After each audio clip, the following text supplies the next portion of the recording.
Hello students, क्या हाल चाल है बेटा। उम्मीद है सभी बहुत बढ़िया से होंगे, मस्त होंगे और आप लोग काम कर रहे होंगे लगातार। तो आज इस लेक्चर के अंदर ये आपका 6 लेक्चर है इस चैप्टर का, क्लास 11 चैप्टर नंबर 5। तो इस लेक्चर के अंदर हम लोग बात करेंगे आज एक्सरसाइज 5.2 के सॉल्यूशन की। और इसके सॉल्यूशन तक पहुंचने के लिए मैंने आपको एक इंट्रोडक्शन वीडियो दिया था जो कि चैनल पर उपलब्ध है, और जिन बच्चों ने इंट्रोडक्शन देख लिया होगा उनको काफ़ी चीज़ें अब आसान लगेंगी, ठीक है ना, आपके पास में। क्योंकि एक बड़ी इंपॉर्टेंट एक्सरसाइज है, मैं आपको कह दूं कि ये बड़ी इंपॉर्टेंट एक्सरसाइज है और टेक्निकल भी है। क्योंकि सामान्यतः अगर आप एनसीईआरटी के एग्जाम्पल्स को देखोगे अपने आप और वहां से समझने का प्रयास करोगे तो आई थिंक ये मुझे पूरा विश्वास है कि आप कंफ्यूज हो जाओगे, क्योंकि मैं भी हो गया था जब मैं पढ़ता था, ठीक है। तो मैंने उसके लिए बड़ा सिंपल तरीके से कैसे क्वेश्चंस को सॉल्व करना है, मैंने बहुत अच्छी सी टेक्निक बताई है आपको, और मुझे लगता है वो आपको आसानी समझ में भी आ जाएगी। और उसी टेक्निक को अप्लाई करेंगे अब हम इन क्वेश्चंस के अंदर, जो प्रश्नावली 5.2 को हम लोग जब सॉल्व करेंगे। तो इंट्रोडक्शन के अंदर बेसिकली हमने बात की थी कि कोई सम्मिश्र संख्या अगर z इज इक्वल टू हमारे पास x प्लस के आई वाई हो, तो हम लोग इस सम्मिश्र संख्या को एक दूसरी फॉर्म में भी लिख सकते हैं कर्मी द्विगुण के तरीके से। अगर मैं इसको z x कोमा y लिख दूं और इसको हम लोग फिर एक कार्तीय तल में, या फिर उसको हम कहते थे आर्गन तल मैंने बताया था, इस पॉइंट को हम प्लॉट कर सकते हैं। अगर ये आपके पास में मूल बिंदु हो जाए, इस वाली एक्स एक्सिस को हम लोग एक्स अक्ष ना कह करके आर्गन तल के अंदर, है ना, ये सब चीजें मैं बता चुका, आर्गन तल के अंदर इसको हम लोग वास्तविक अक्ष कहते थे, है ना, ये सब डिटेल से बात की है। वास्तविक अक्ष कहते थे नहीं है और कहेंगे। इसको हम लोग काल्पनिक अक्ष यानी कि वाई अक्ष को हम लोग काल्पनिक अक्ष कह देंगे। और हम लोगों ने कहा था कि अगर एक्स वाई प्लॉट करना है तो आपको सिंपल ये डिस्टेंस एक्स और यहाँ पे अगर हमने वाई ले लूँ तो ये हमारा जेड बन जाएगा, जो कि एक्स कोमा वाई रहेगा। तो आर्गन तल हमने बताया था आपको, ठीक है ना। और ये जो ओ से मूल बिंदु से डिस्टेंस जो है ये इसके मापांक को प्रदर्शित करती है, यानी कि जेड का मापांक जो होगा वो आपको बताया था कि मैंने X square plus Y square के बराबर होगा, है ना, आपके पास में। और उसके बाद जो मेन इंपॉर्टेंट, बहुत इंपॉर्टेंट टॉपिक हमने डिस्कस किया था, और वो टॉपिक डिस्कस किया था मैंने सम्मिश्र संख्याओं का ध्रुवीय निरूपण, ठीक है ना, पोलर रिप्रेजेंटेशन। और वो क्या था, ठीक है, सम्मिश्र संख्या का, ठीक है ना, आपके पास में ध्रुवीय निरूपण कैसे करना है, ये पूरा डिटेल वीडियो हुआ है पहले 1 घंटे का। हम किसी भी z को r और थीटा की टर्म्स में r cos theta plus i sin theta लिख सकते हैं आपके पास में।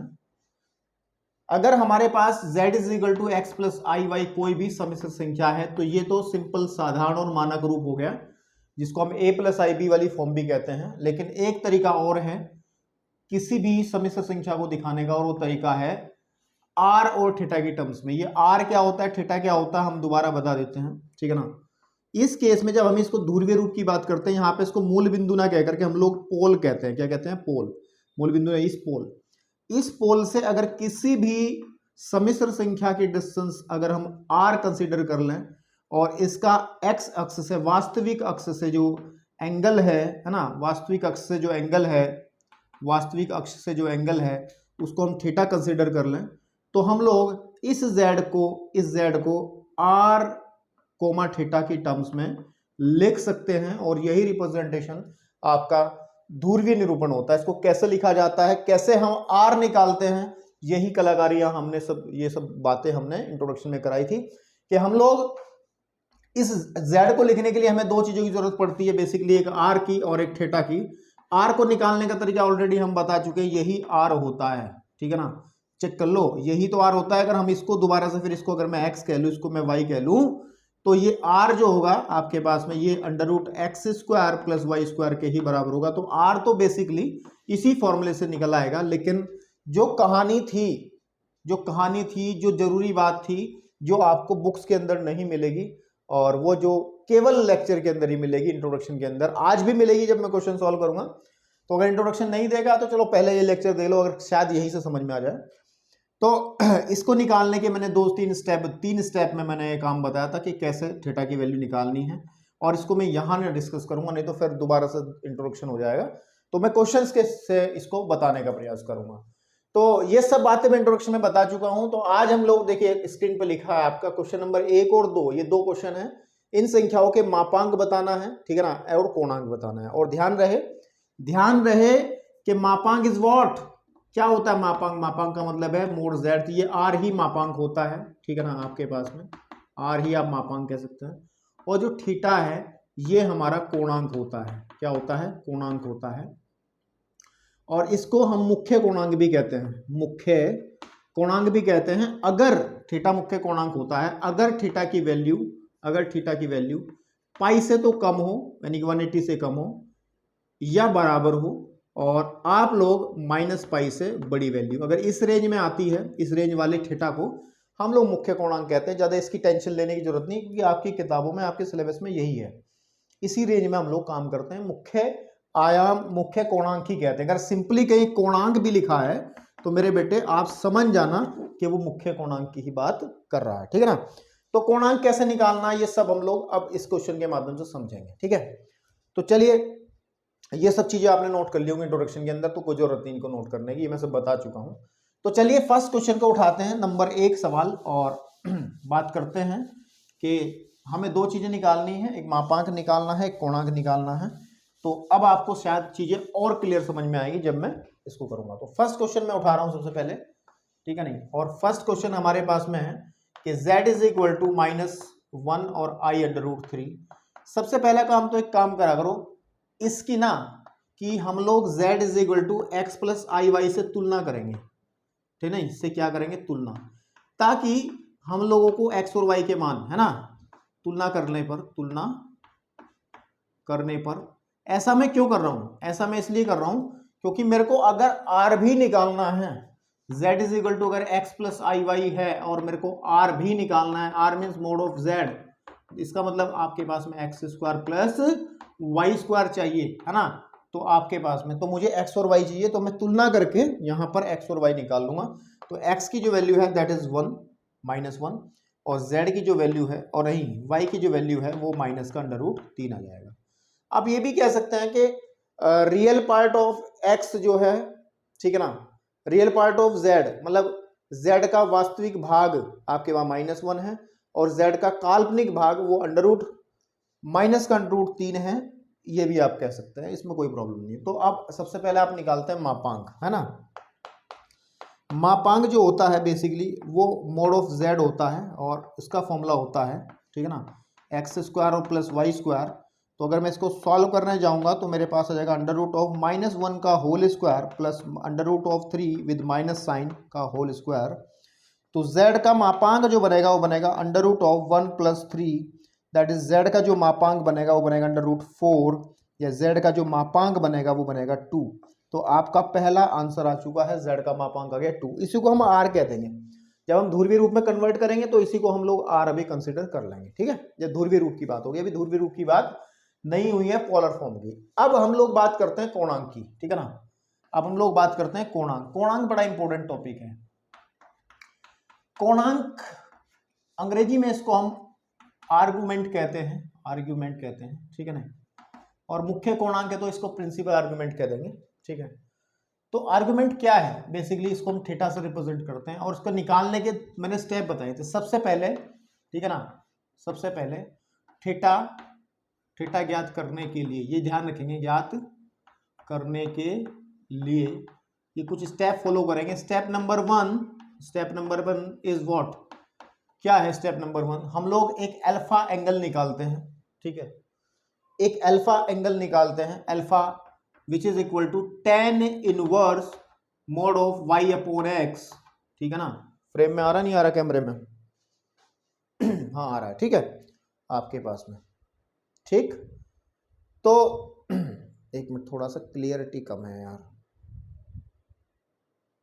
थोड़ा सा क्लियरिटी कम है। मैं फोकस कर दूं अपने कैमरे को यार इस स्टार पे, ताकि क्लैरिटी आ जाए आपकी अच्छी सी।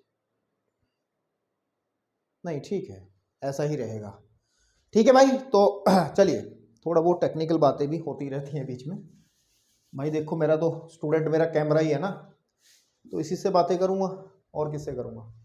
तो चलिए, सबसे पहला स्टेप हम ये करते हैं कि हम लोग अल्फा निकाल लेते हैं, और अल्फा जो होता है वो tan इनवर्स ऑफ y/x होता है। ये कैसे निकालते हैं अभी बताएंगे। देन उसके बाद स्टेप सेकंड पे हम लोग चलते हैं और स्टेप सेकंड में हम z का z मीन्स जो कॉम्प्लेक्स नंबर आपको दिया है सम्मिश्र संख्या z का हम लोग चतुर्थांश, ठीक है ना, चतुर्थांश चेक करते हैं कि वो किस में है, चेक करते हैं। और जब चतुर्थांश चेक हो जाता है देन हम लोग एक टेबल के पास जाते हैं स्टेप थर्ड में, और वो टेबल क्या बताती है आपको कि थीटा कैसे निकलेगा। वो टेबल ये बताती है कि यहाँ पर चतुर्थांश की अगर हम लोग बात कर लें, अगर, ठीक है ना, यहाँ पे हम थीटा निकालेंगे, ठीक है, ध्यान से देखेंगे, ठीक है, ध्यान से देखेंगे। अगर फर्स्ट चतुर्थांश, प्रथम चतुर्थांश की बात हो रही है तो थीटा इज व्हाट, थीटा क्या होगा, वो होगा अल्फा। और अगर सेकंड की बात कर रहे हैं तो थीटा क्या होगा, थीटा होगा पाई माइनस अल्फा, ठीक है। अगर हम लोग थर्ड चतुर्थांश में हमारा कॉम्प्लेक्स नंबर चला गया, सम्मिश्र संख्या चली गई, तो थीटा हमारा बनेगा बेटा, वो बनेगा माइनस पाई प्लस अल्फा। और अगर हमारा जो सम्मिश्र संख्या है वो चौथे चतुर्थांश में रहेगी तो थीटा क्या आएगी हमारी, वो आएगी माइनस अल्फा। क्या आएगा, माइनस अल्फा आ जाएगा। तो अब हम इसी स्टेप को फॉलो करते हुए अपना आर्गुमेंट निकालेंगे, कोणांक निकालेंगे। तो कैसे निकलेगा कोणांक, ध्यान से देखेंगे। सबसे पहले हम एक अल्फा निकालते हैं, tan inverse y upon x। और हमने बताया था चलते चलते अल्फा क्या है, अल्फा को मैं यहां बता देता हूं। अल्फा, ठीक है ना, अल्फा जो है यहां पे लिख लेंगे इसको, मैं थोड़ा सा यहां बता दे रहा हूं। अल्फा क्या है, अल्फा वास्तविक अक्ष से, ठीक है ना, अक्ष से बना एक न्यून कोण है। एक न्यून कोण मतलब जो 90 से कम होता है, न्यून कोण है। चित्र में अभी दिखाऊंगा मैं, चित्र में सबको दिखाऊंगा मैं भी, ठीक है। अल्फा वास्तविक अक्ष से बना एक न्यून कोण है। तो थीटा क्या होगा फिर, थीटा अभी बताऊंगा, चित्र बना के दिखाऊंगा, टेंशन ना लो। तो पहले अल्फा निकालो, अल्फा क्या होगा, tan इनवर्स, ठीक है ना, आपके पास में y, and what is y minus का अंडर रूट 3 है, minus under root 3 upon -1, check कर लो, ठीक है। देन अल्फा इज व्हाट, यह जाएगा tan इनवर्स, ठीक है। तो माइनस से माइनस खत्म, तो अंडर रूट 3। तो इस इनवर्स का मतलब क्या होता है, tan की घात -1 का मतलब क्या होता है कि अंडर रूट 3, मेरी बात को ध्यान से सुन लेना बेटा, कि अंडर रूट 3 tan में किस कोण का मान है। और आप सबको पता है जो ट्रिग्नोमेट्री अच्छे से पढ़ के आए हैं, वो π/3 का मान है। π/3 मतलब 60 का मान है। अब इतना हमने अल्फा निकाल लिया, इट मीन्स वी हैव, हमने इसको पहला स्टेप कवर कर लिया। उसके बाद जेड का चतुर्थांश देखेंगे। चूंकि जेड जो है उसमें x की वैल्यू भी माइनस में है, y की वैल्यू भी माइनस में है। तो आप लोग जानते हैं कि अगर हमारे पास में, ठीक है ना, यहाँ पे तो प्लस प्लस साइन होता है, यहाँ पर माइनस प्लस साइन होता है, यहाँ माइनस माइनस साइन होता है, एंड यहाँ पर प्लस माइनस साइन होता है। ये चीजें आपको बचपन में ही सिखाई गई होंगी। और यहाँ पर देखो कि x और y दोनों माइनस, इसका मतलब ये तीसरे चतुर्थांश में कहीं होगा। तो थर्ड चतुर्थांश में है, तो जो थीटा बनेगा, थीटा इज व्हाट, थीटा हमारा कोणांक बनेगा। तो जो कोणांक होगा, ठीक है ना, कोणांक होगा, थीटा जो होगा वो होगा -pi and -pi plus alpha, alpha है π/3। तो अगर मैं इसको सॉल्व कर लूंगा तो इसके बटे 1 मान के तो आ जाएगा माइनस का 2π/3। तो हमारा आंसर जो आया है, मापांक तो 2 आ गया है ना, नीचे दिया गया था, और कोणांक -π/3 आ गया, -2π/3 आ गया। तो ये आपका आंसर मैच करना चाहिए, ठीक है ना, ये आंसर आपका पीछे की तरफ मैच करना चाहिए, जो कि कर जाएगा, इसमें कोई दिक्कत वाली बात नहीं है भाई। सारी चीजें प्रैक्टिस से आती हैं, गणित है, ठीक है ना, आपके पास में। ओके, तो अब एक चीज मैं आपको बता चलूं, आंसर हमारा सही है, कोई दिक्कत नहीं, सारा काम हमने सही किया है। तो अब आपको पता चल गया ये अल्फा क्या है और थीटा क्या है। एक बार इसको बता देता हूं मैं आपको, देखो इसको नोट कर लेना चीज को। मैं इसको वीडियो को पॉज कर लो, आप नोट कर लो। तो मैं थोड़ी जगह चाहिए ताकि मैं इसको रफ कर रहा हूँ, काम तो आप समझ ही गए होंगे, ठीक है ना। आपके पास में देखो अल्फा और थीटा क्या है बेसिकली, वो बता दूं मैं आपको।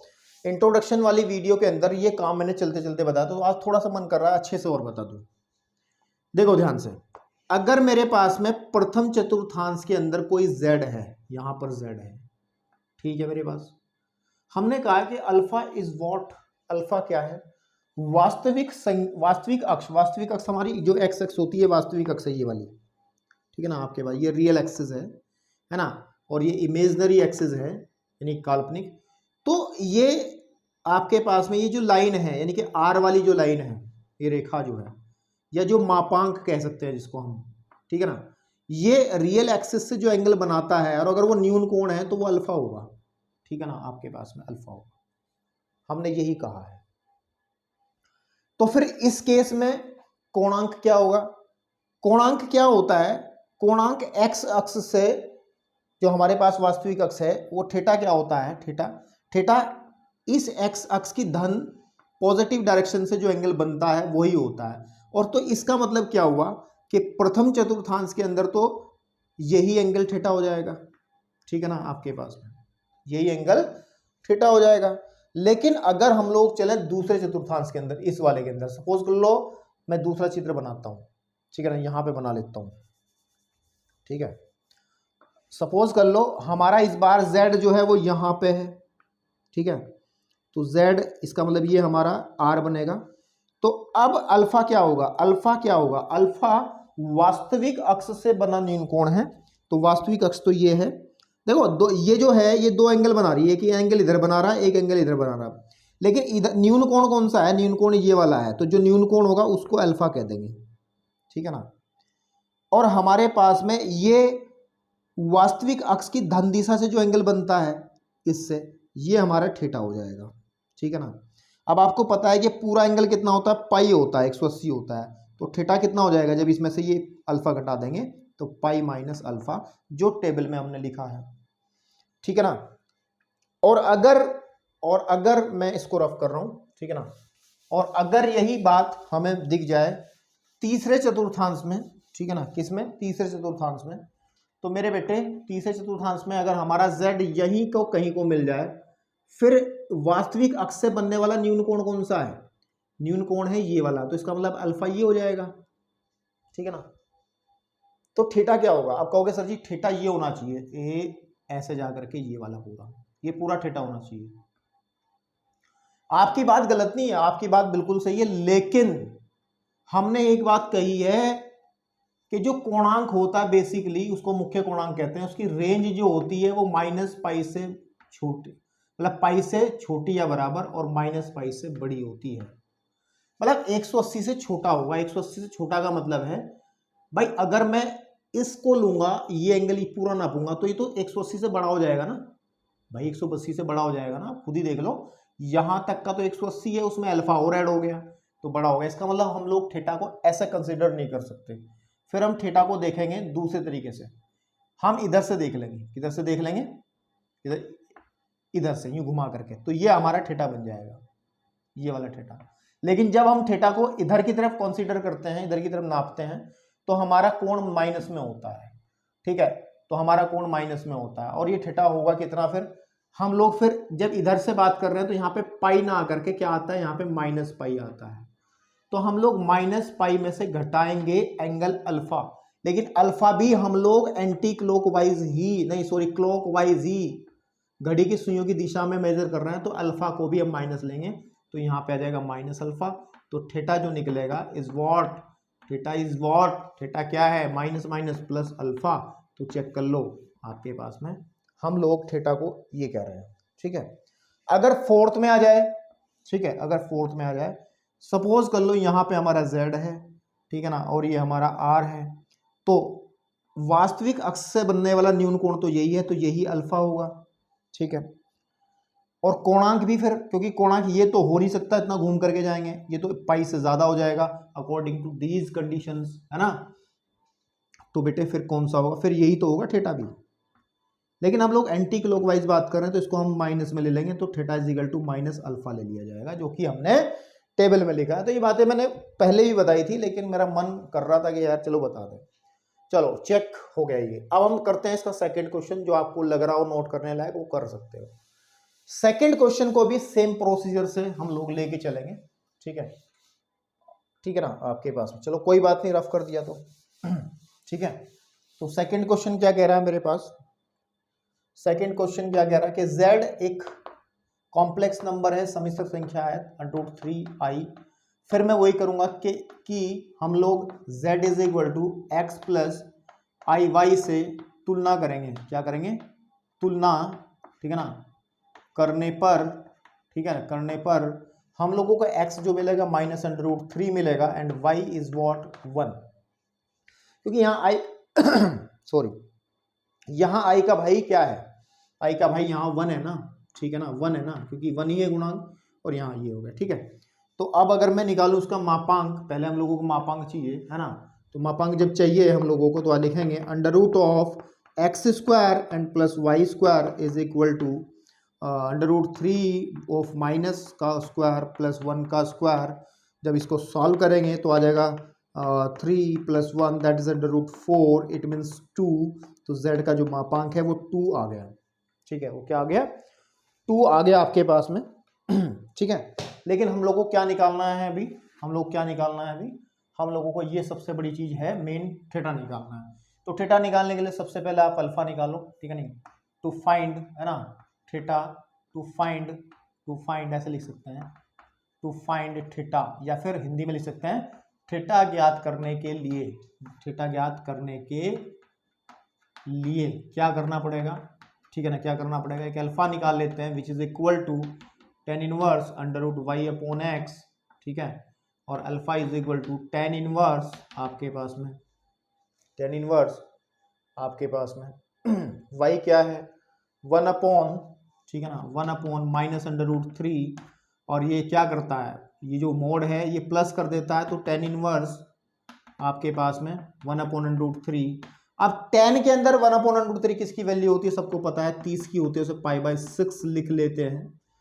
अब हम लोगों ने अल्फा निकाल लिया है, जेड का चतुर्थांश चेक करो, ठीक है ना, जेड का चतुर्थांश जो है x माइनस में है, y प्लस में है, तो आपको सीधी सी बात है, अगर x माइनस में है, ठीक है, y प्लस में, इट मीन सेकंड में है, किसमें है? सेकंड में। तो हम लिख देंगे चूंकि z, ठीक है ना, द्वितीय, है ना, द्वितीय या सेकंड चतुर्थांश, क्वाड्रेंट भी लिख सकते हैं, द्वितीय चतुर्थांश में है, चतुर्थांश, ठीक है, नहीं,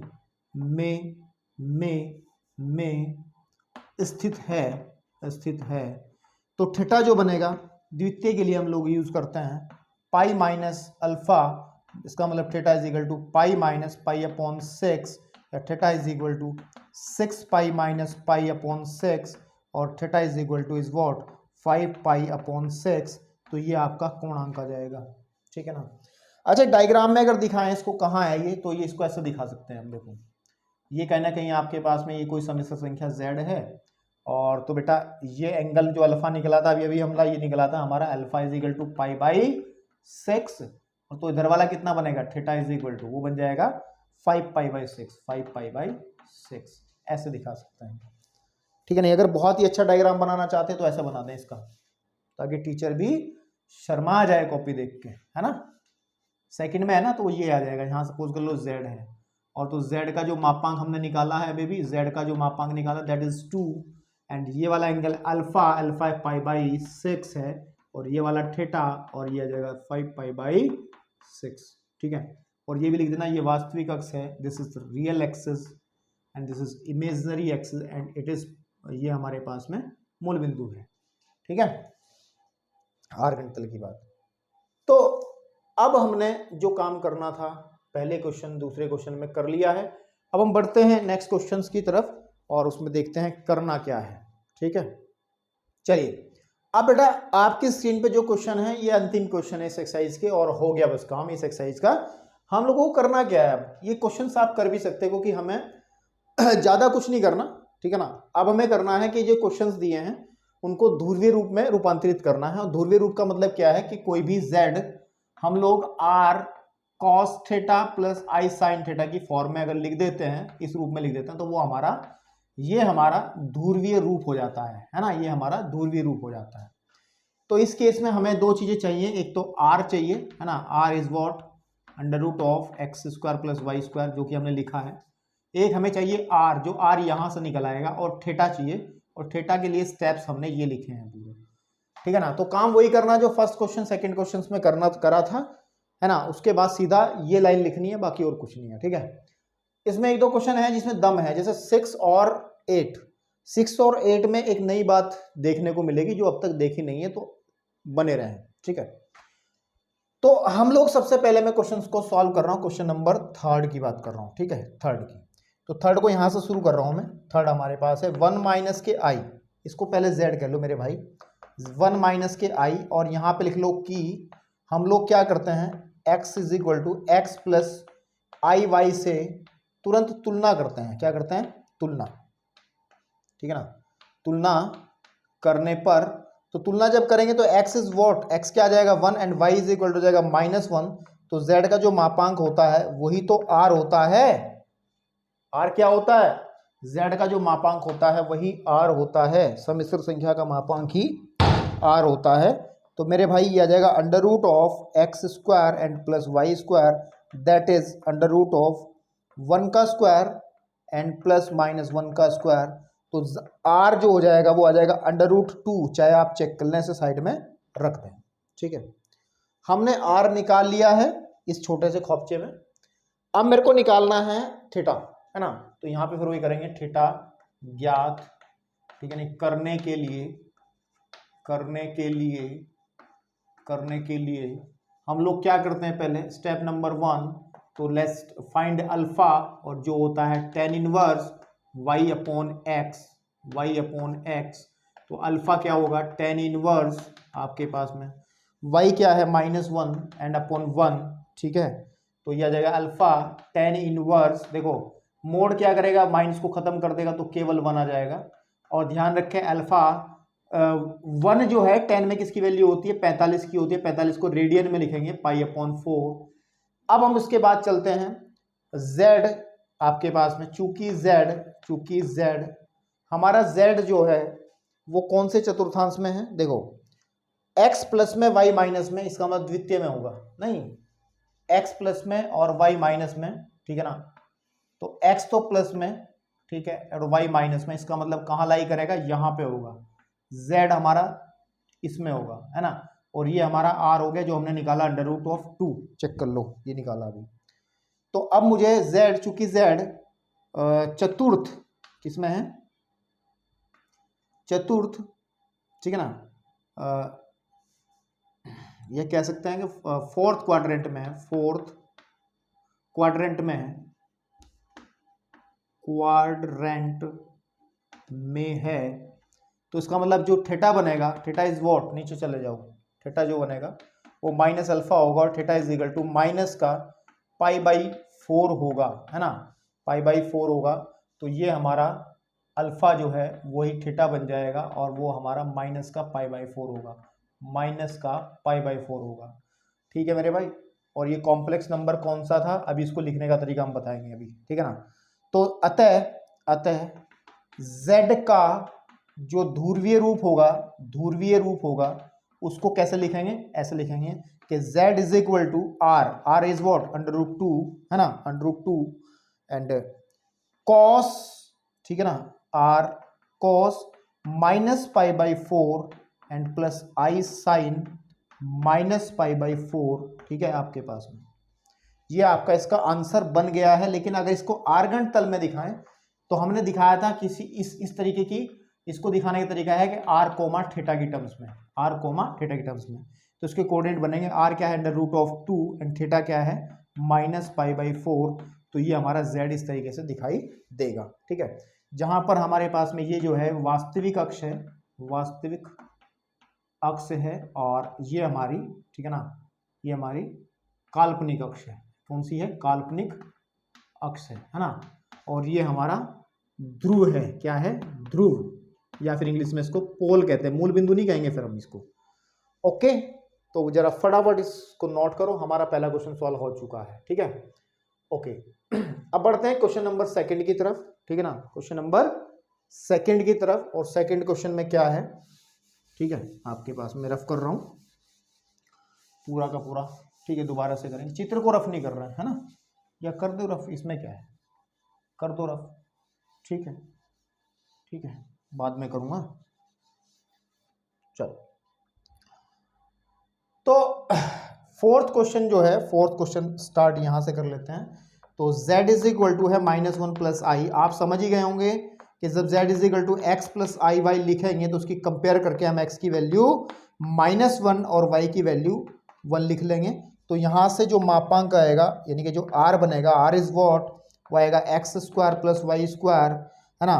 तो r इज इक्वल टू आ जाएगा अंडर रूट ऑफ -1 का स्क्वायर एंड +1 का स्क्वायर, जैसे अंडर रूट 2 आ जाएगा। तो ये सीधी सी बात है, ये सीधी सी बात है कि r हमारा आ गया अंडर रूट ऑफ 2।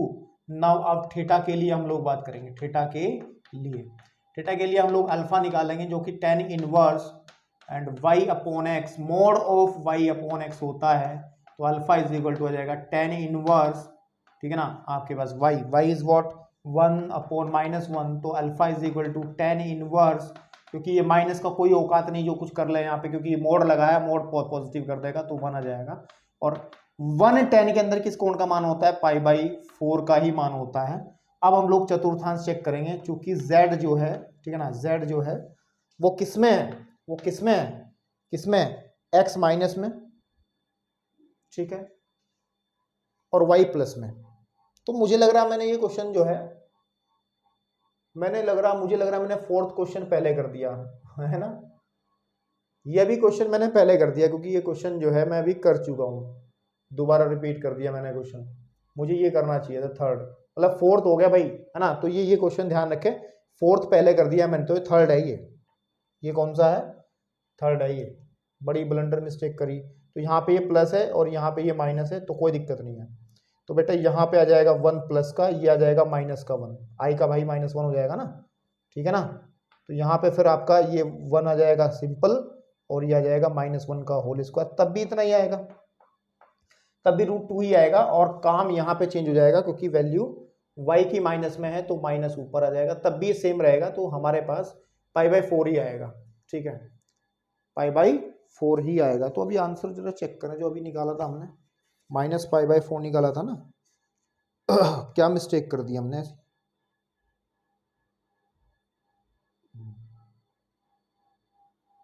नहीं ठीक किया क्वेश्चन तो यार, हमने क्वेश्चन बदल दिया आपस में। नहीं ठीक तो है, वो 3rd ही किया था मैंने यार, क्योंकि वेरी सिंपल, ये सिंपल सी बात है, यही तो चित्र बनाया उसका। ये x की वैल्यू आपका प्लस में है और y की वैल्यू माइनस में, तो ठीक है, वो 3rd ही क्वेश्चन था भाई।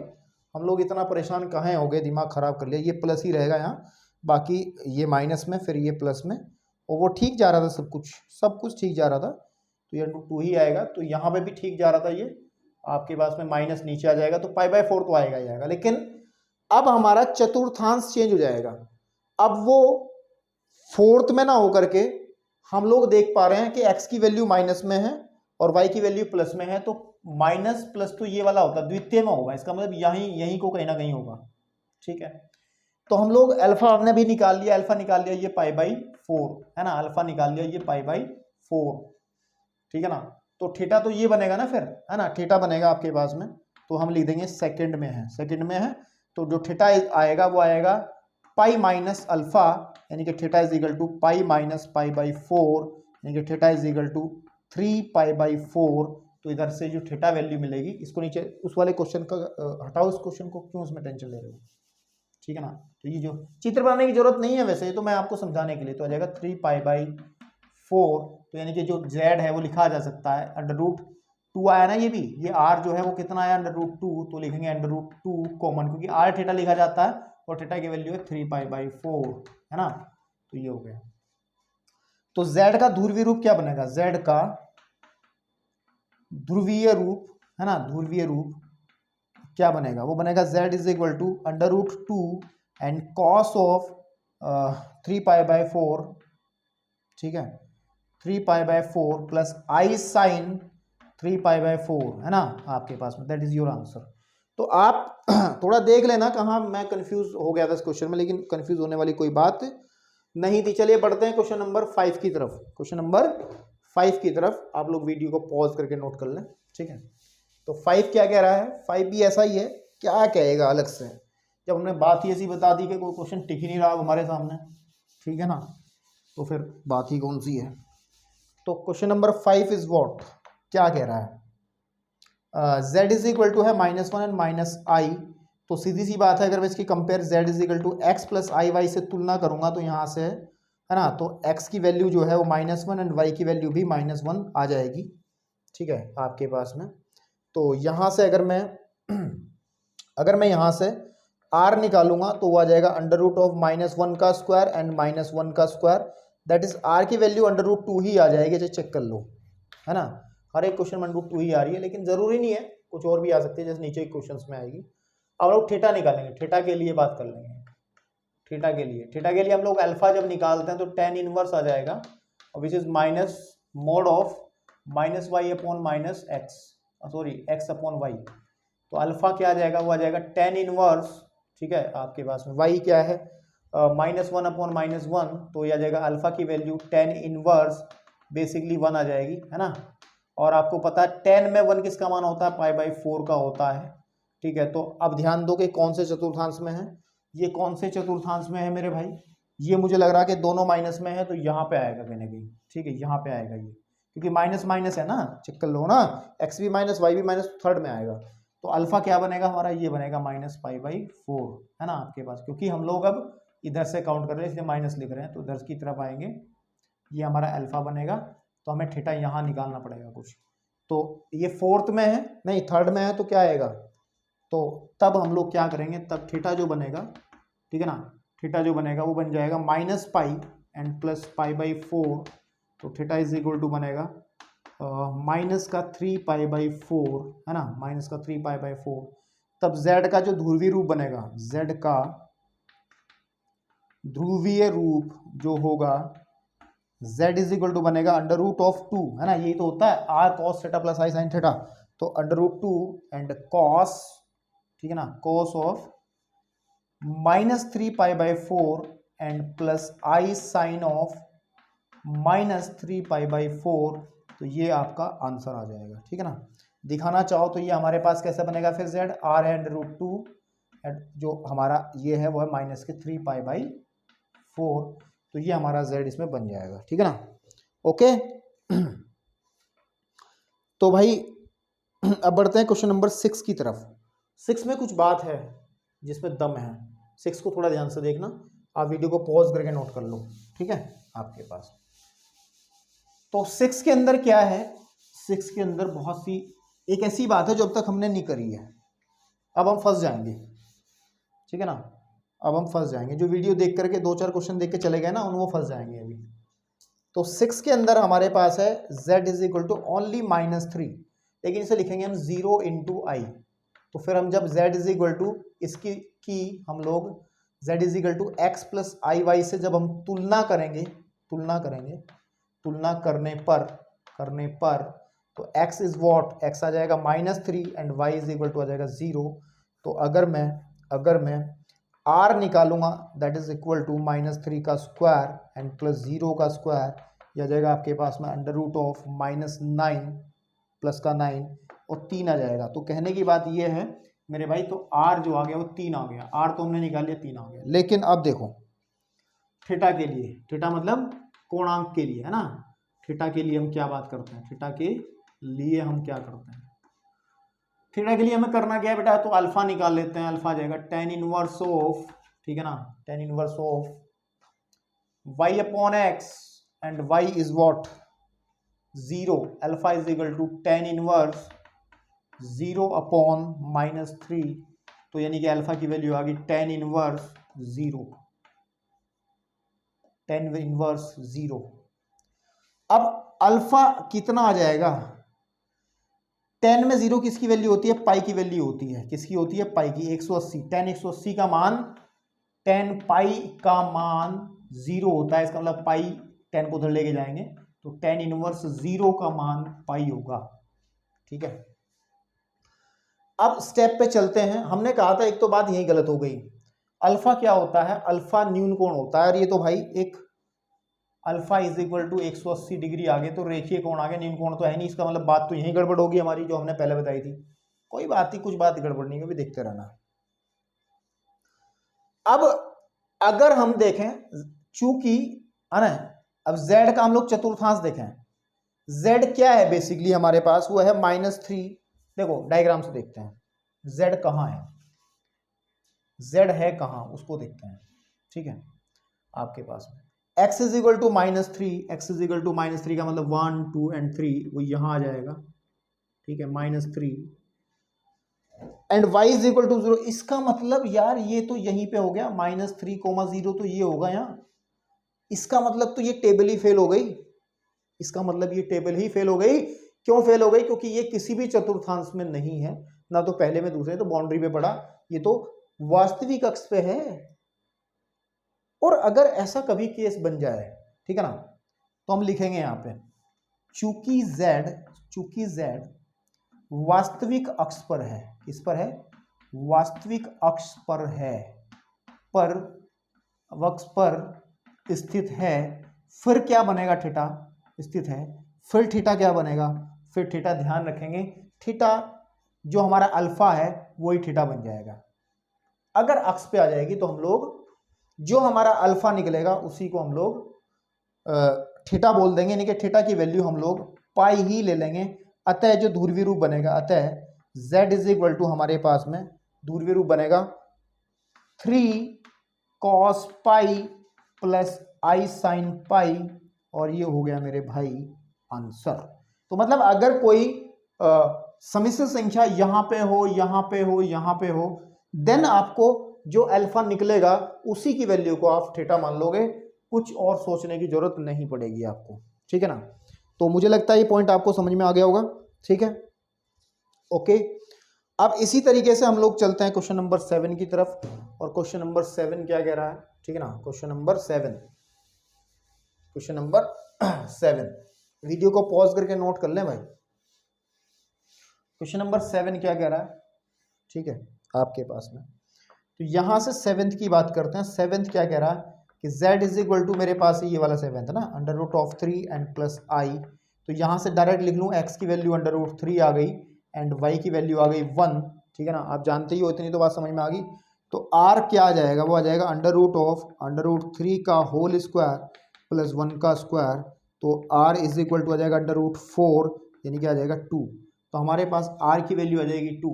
r is what? r आ गए 2, r आ गया 2। अब हम क्या करेंगे? अब हम थीटा निकालेंगे। थीटा के लिए काम शुरू कर दें। थीटा के लिए अल्फा निकाल लेंगे, tan इनवर्स, ठीक है ना, y अपॉन x, और alpha is equal to tan inverse y क्या है? 1/√3, है ना।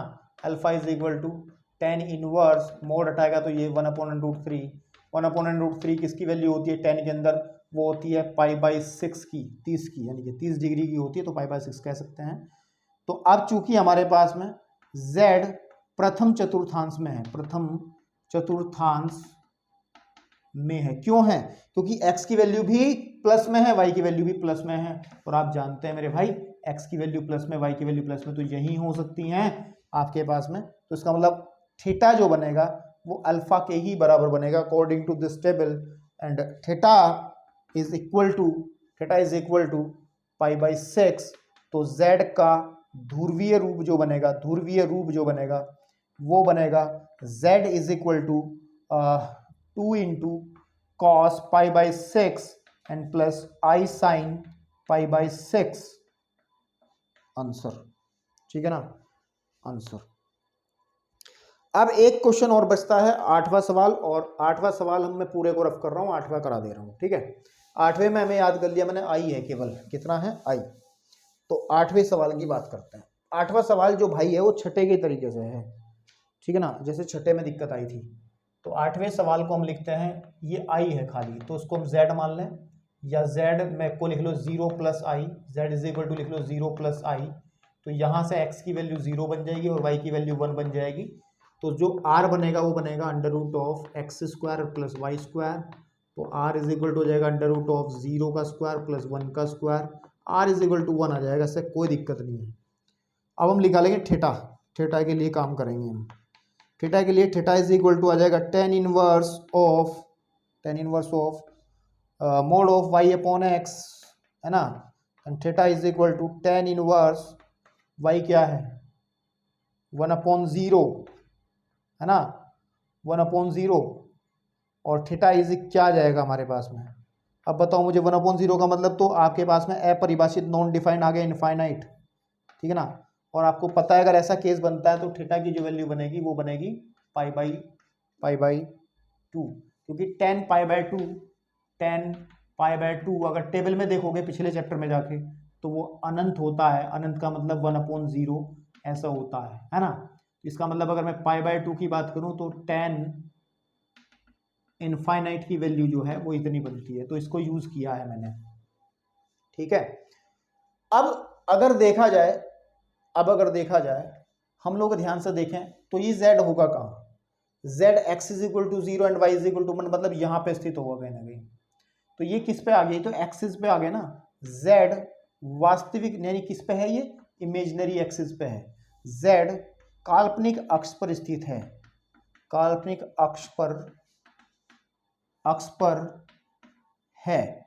तब हमारा जो थीटा बनेगा, थीटा अल्फा के ही बराबर होगा, और theta is equal to pi by 2। इसका मतलब जो z बनेगा ध्रुवीय रूप बनेगा r cos थीटा, r कितना है, 1 है, 1 into cos pi by 2 and plus I sine pi by 2। तो ये आपका आंसर आ जाएगा, ठीक है ना आपके पास में। तो भाई मेरे भाई बहुत बढ़िया बातें हुई हैं, बस इतना ही काम करना है, अच्छे से करना, और किसी किताबों में कुछ क्वेश्चंस मिले तो और प्रैक्टिस कर लेना, ठीक है। धन्यवाद।